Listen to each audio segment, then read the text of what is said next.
Good morning বন্ধুরা, তোমরা সকলে কেমন আছো? আশা করি ভালো আছো।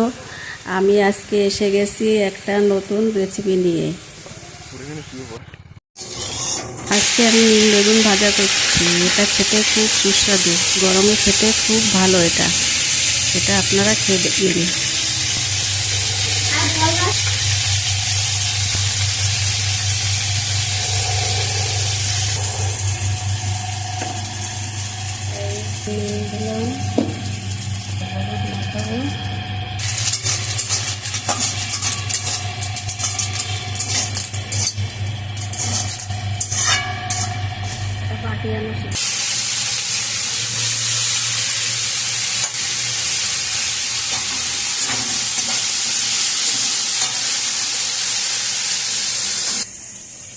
যদি পাতা গাছে যদি পাতা হচ্ছে তাহলে পাতার তলে ওই যে মালগুলা দেওয়া যাচ্ছে।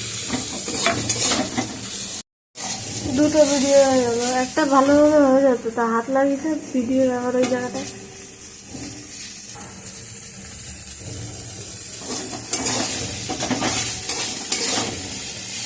নিম পাতা ভাজা আর নিম বেগুন ভাজা গরমে খাবেন, গরমের জন্য খুব স্বাস্থ্য খাবার।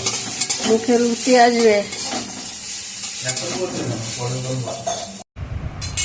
গরম নিম পাতা আর নিম বেগুন।